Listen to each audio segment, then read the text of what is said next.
हैं आज भारतीय बौद्ध संघ के राष्ट्रीय अध्यक्ष जी, और आज चूंकि उन्होंने कानपुर आकर के बहुत कहीं ना कहीं लोगों को संबोधित किया, और आज बहुत सारे लोग इंतजार कर रहे थे, कई कार्यक्रम भी हैं और कम समय है, उसी के बीच इंटरव्यू का समय निकाला है। हम बात करेंगे राष्ट्रीय अध्यक्ष जी से। देखिए, हमारे राष्ट्रीय उपाध्यक्ष और उत्तर प्रदेश के प्रभारी माननीय श्री श्याम नारायण जी सिंह जी ने हमें आज यहाँ आमंत्रित किया और कार्यक्रम बहुत सफल रही।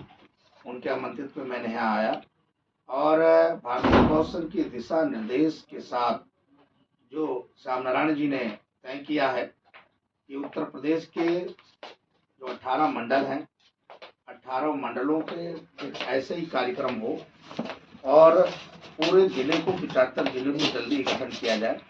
इसके लिए हम लोगों ने इनके कहने पर आए और आगे भी कार्यक्रम होने जा रहे हैं। 24 तारीख को आदरणीय कर्पूरी ठाकुर जी का जन्मदिन है, लेकिन अयोध्या में एक भव्य कार्यक्रम होने के नाते हम जो है उस जन्मदिन को फरवरी में मनाएंगे, जिसमें केंद्र से और प्रदेश से सभी मंत्री उपस्थित रहेंगे। सर, एक चीज और जो लगातार देखा जाता है कि लोग बांटने का काम करते हैं कि बौद्ध और हिंदू धर्म अलग है, तो उसके लिए क्या संदेश देंगे? मैं उन लोगों को कल्पना कहूँगा जो लोग बौद्ध सनातन को बांटना चाहते हैं। भगवान बुद्ध भी सनातनी थे और सनातनी के पुत्र थे। बाद में उन्होंने बौद्ध धर्म ग्रहण किया, कोई बाहर का धर्म नहीं किया। इसलिए मैं उन लोगों को बताना चाहता हूँ कि वहाँ जैन धर्म के जो गुरु थे वो भी क्षत्रिय पुत्र थे, और जो सिख धर्म के संस्थापक थे वो भी क्षत्रिय पुत्र थे। तो इन लोगों ने, हम जो बौद्ध, जैन, सिख और हिंदू जो लोग हम लोग हैं, हम सब एक ही हैं, सनातनी हैं। और सनातनी की मर्यादा होती है कि देश पर जब भी कोई कुटाघात करे, हम सब लोग खड़ा होकर के आते हैं, इसके लिए कुर्बानी देते हैं। भगवान बुद्ध शांति प्रिय जरूर थे, लेकिन भगवान बुद्ध की जो विचारधारा थी वो बहुत अच्छा थी, और इस देश में वो विचारधारा आज भी कायम है। किन किन लोगों को बधाई देना चाहेंगे कार्यक्रम के लिए प्रदेश पदाधिकारियों को?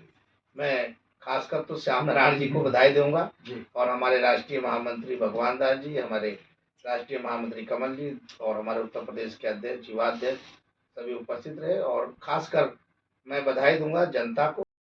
बुद्ध जी संतों के संत, संत रविदास जी, संत कबीर जी, संत वाल्मीकि जी, बिरसा मुंडा जी, पंडित दीनदयाल उपाध्याय जी, श्यामा प्रसाद मुखर्जी जी, रानी झलकारी बाई, रानी लक्ष्मीबाई जी, और तमाम वीर जवान, संत समाज, करोड़ों करोड़ों दलित, गरीब, मजलूमों के रहनुमा, भारत के शिल्पकार बाबा साहब डॉक्टर अम्बेडकर जी के चरणों में श्रद्धा का सुमन अर्पित करते हुए आज इस कार्यक्रम को बहुत अच्छी ढंग से चला रहे हैं हमारे भारतीय बौद्ध संघ के राष्ट्रीय उपाध्यक्ष, उत्तर प्रदेश के प्रभारी श्याम नारायण सिंह जी।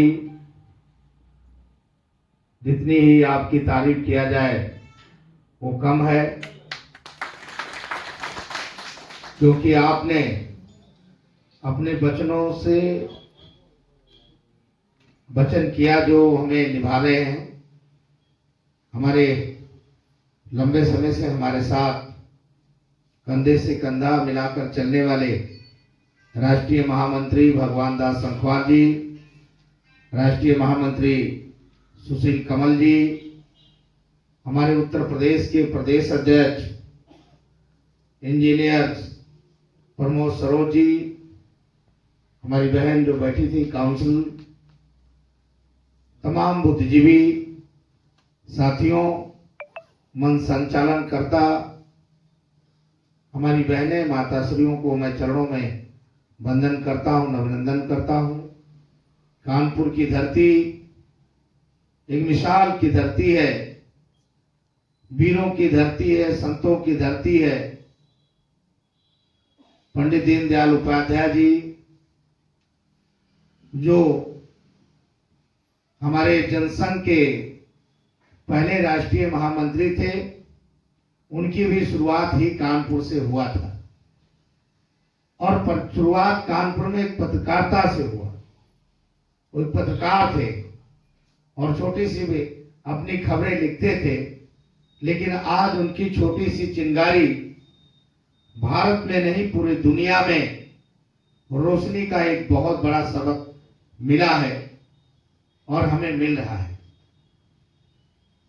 साथियों, सुबह भारतीय जो हमारी विश्व हिंदू परिषद है, उसकी एक संतों की मीटिंग थी, उसको भी मैंने संबोधित किया, क्योंकि कानपुर से मेरा बहुत प्यारा लगाव है।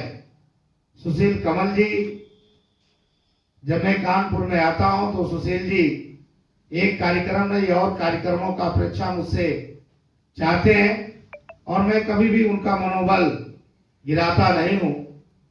आज एक सिख समाज का भी कार्यक्रम में मुझे जाना है, तो बहुत सारे कार्यक्रम थे, लेकिन श्याम नारायण जी ने कहा था कि कार्यक्रम मैं रखूंगा। है भगवान बुद्ध को तथागत कहा जाता है। तथा माने होता है रास्ता, पाली भाषा में तथा माने रास्ता, गत माने चलना। जब भगवान बुद्ध, लोग तो बड़ी बड़ी बातें करते हैं, लेकिन भगवान बुद्ध जिस नियम को बनाते थे, उस नियम को पहले वो सोच चलना चलते थे कि क्या मैं चल पा रहा हूं, या जो मैंने नियम बनाया है क्या उसका मैं आचरण कर रहा हूं, या उसका आचरण कर पा रहा हूं। इसलिए उनको तथागत कहा जाता था।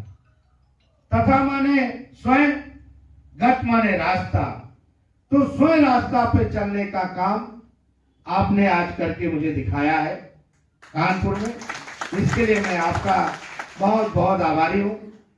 बहुत सारे प्रश्न हैं, मीडिया के लोग, जब मैं आता हूं कानपुर में, मुझसे बहुत सारे प्रश्न करते हैं। मेरी राजनीतिक पार्टी भारतीय जनता पार्टी है और मैं भारतीय जनता पार्टी का खुले मन से समर्थन करता हूं।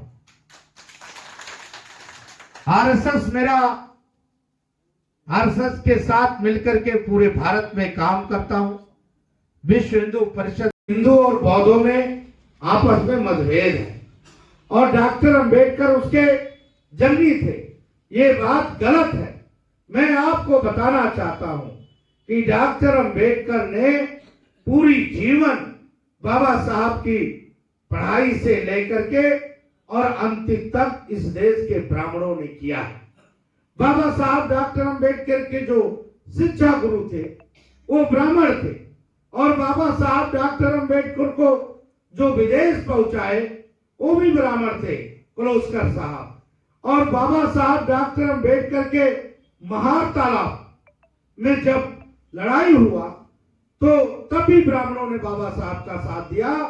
तब बाबा साहब डॉक्टर अंबेडकर ने पार्लियामेंट में जब संविधान समर्पित किया, तब बाबा साहब डॉक्टर अंबेडकर ने कहा कि मैं संविधान सभा का, मैं जितना मेरा धन्यवाद आप करते हैं उतना धन्यवाद के पात्र मुखर्जी जी भी हैं और भी ब्राह्मण लोग जो समाज के लोग हैं। ये बाबा साहब डॉक्टर अंबेडकर ने खुले शब्दों में कहा, उसको हमें चिंतन करना चाहिए। इसलिए मैं गठजोड़ करता हूं भारत माता का। बाबा साहब डॉक्टर अंबेडकर ने एक बात और कहा था, जब देश बंटवारा होने लगा और देश, जब गांधी जी ने और पंडित जवाहरलाल नेहरू ने जिन्ना की बात को मान लिया, तब बाबा साहब डॉक्टर अंबेडकर ने गांधी जी और पंडित जी से कहा कि मैं इसका विरोध करता हूं कि मेरा देश टुकड़ा नहीं होना चाहिए। लेकिन गांधी जी, एक बात मैं और आपको कहना चाहता हूं, पंडित जी सुन लीजिए, इस मुसलमानों ने इस देश में बंटवारा कर दिया है, मेरी माता को सिर्फ जुदा करने का काम किया है, लेकिन एक भी मुसलमान भारत में नहीं रहना चाहिए, ये मैं कहना चाहता हूं। और अगर कोई भी मुसलमान भारत में रहा तो वो हमारे कोई अधिकारों से वंचित किया जाए, ये डॉक्टर अंबेडकर ने पंडित जवाहरलाल नेहरू को समझौते में कहा था। लेकिन साथियों, समझौते की रसीद और समझौते की बात हमें छुपाया गया। बाबा साहब डॉक्टर अंबेडकर ने हिंदू कोड बिल का समर्थन किया। हिंदू कोड बिल क्या था, ये आपको मानना चाहिए।